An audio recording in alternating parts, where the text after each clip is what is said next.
Boa tarde, sou o Felipe, do Partido Libertários, e não sei se todos sabem, mas está sendo transmitido via internet as palestras aqui, então os colegas que estão assistindo, que não puderam comparecer em Porto Alegre, eles fizeram algumas perguntas, e entre elas eu vou fazer uma. Se o governo sempre intervém, atrapalhando os cálculos econômicos, gerando essas bolhas que estouram e geram crises, existe algum investimento um pouco mais seguro a ser feito, visto que a gente está sempre nesse caos que pode sempre estourar, se tem algo que a gente possa investir um pouco mais seguro. Alguns pensam em metais, então eu queria saber a tua opinião.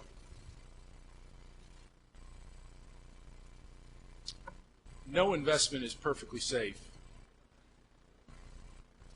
I would say that the number one recommendation that I've been making to people since I was a teenager is gold and silver. Silver is the money that people used. Paper money has a, even Milton Friedman says that it eventually goes to zero. The cost of production, the marginal cost of production. Government only drops it when it's more costly to actually print the money than it's worth in the marketplace. Gold and silver, you may not make anything off of it, but it's a great, in terms of safety, it's a great safe investment. It's like buying a fire extinguisher for your house. You hope you don't have to use it, but it's great to have one if you have a fire, right? And so that's the starting point, I think, for anybody's investment portfolio. Of course, it's nice to own your own house, although that's not perfectly safe either, I suppose. But getting started at the very bottom of your portfolio should always be gold, and it's a great place to start because you can just buy like gold jewelry and stuff like that. Mais uma pergunta aqui. Uma economia, vamos de novo, uma economia que seguisse os preceitos da escola austríaca seria provavelmente mais estável. Contudo, um mundo sem booms e sem busts, né, sem períodos de expansão e recessão, cresceria tanto?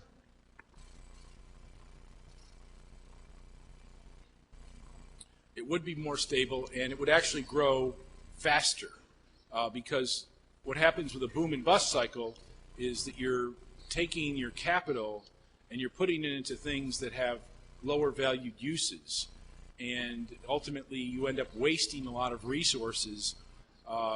So that if you didn't have the boom bust cycle, if you had gold and silver money with 100% reserve banking system and a very limited government, the rate of economic growth would be much higher and would accelerate, because people's time preferences with economic growth tends to fall. They tend to save more. The savings gets plowed back into the economy, and so the potential growth of the world global economy is so much higher than it actually is right now, and that increases as you go out in time.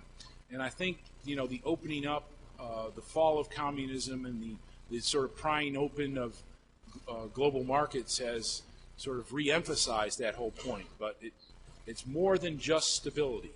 We would forego all the lost resources that we waste every single cycle that we go through. The physical resources, all the labor resources that are being misallocated and have to be re-engineered and re-educated and retrained into something else.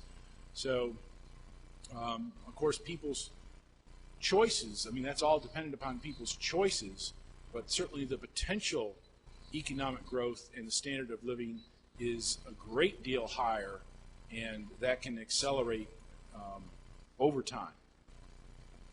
Pergunta do André Cardoso. A China desvaloriza artificialmente a sua moeda com o intuito de exportar mais. Eu não sei se ele perdeu o começo. A China desvaloriza artificialmente sua moeda com o intuito de exportar mais.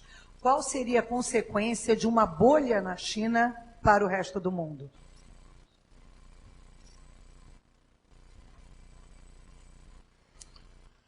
Well, I guess we're going to find out. You know, there's the thing about China is that it's a lot of it's good news. I mean, the Chinese people have more freedom than they have had since the 14th century or earlier. Their standards of living has risen dramatically for most of the population. And a lot of it got started when 18 farmers met out in the field one day and said, we're no longer going to follow the central plan, boys. We're each dividing this farm up amongst us, and we're going to farm it individually. And they ended up producing a 500% increase in their overall production. And the Chinese Communist Party couldn't say, stop, don't do that. And so they've got more freedom, they've got a higher standard of living, but they also have a great deal of artificialness built into their economy. They have state banks. Their interventionist response to this crisis was to demand that the banks expand credit. And so year over year, the bank lending in China increased by 89%. I mean, 8 or 9% is a lot for any banking system, but 89% is just beyond belief. And so there's been a lot of artificial credit and a lot of government artificial spending over there, which is all a part of that, the bubble over in China. And so I think we are going to experience, even if we're not told the whole story, of course, communist governments don't like bad headlines in the newspapers, and they still have a great deal of authority over there. So there's good news there, but there is a bubble, and it's probably going to be nasty at some point. Quais são os principais argumentos dos economistas do mainstream para refutar, para dizer que está errada a teoria da escola austríaca com relação à responsabilidade dos bancos centrais na formação das bolhas?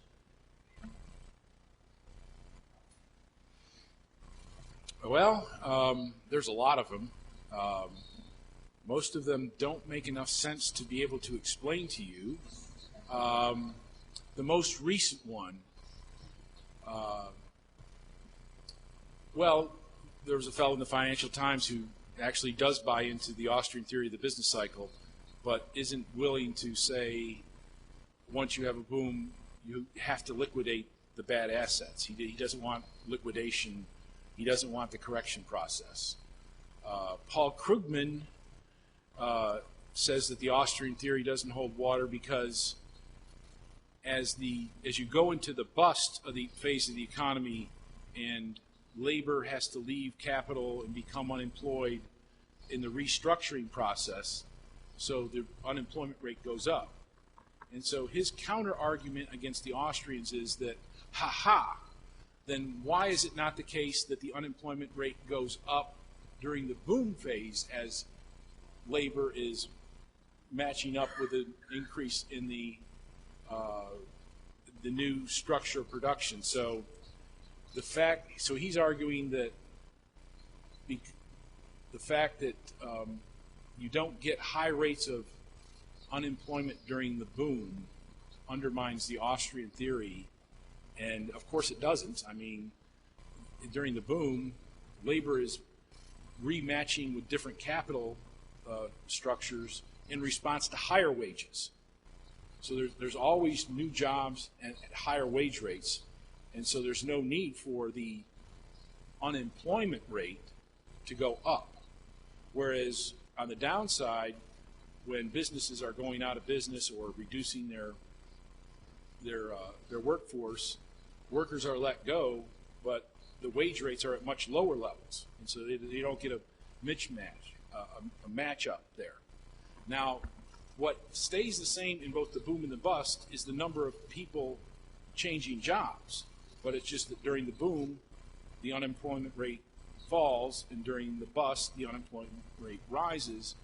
And how Krugman thinks that undermines the Austrian theory is beyond me. There's been, I think, 4 Austrians have written rebuttals to this argument that he's given previously.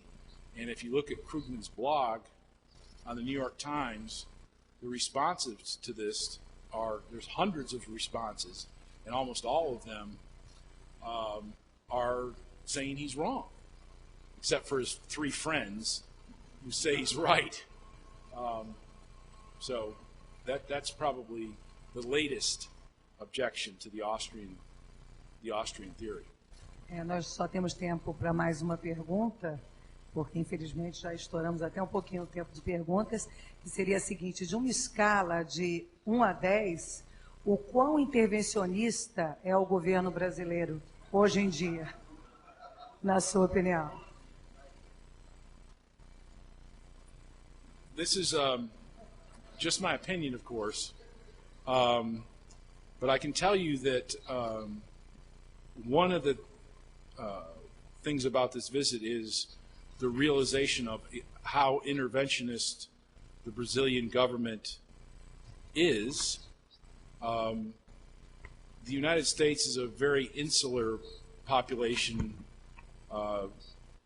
who look inward and don't know much about the outside world. And frankly, for most of my life, all of the news from Brazil in terms of the economy has been bad. You know, plunging dollar or plunging real, high unemployment, defaults, you know, and so that little bit of information that we've gotten has always been bad.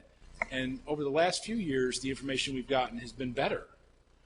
So I'd assume things had changed more in terms of being more liberal, but unfortunately not as much as I had expected. So, and I'm not good with numbers, so I think I'm going to leave it at that. Okay, thank you. Thank you very much.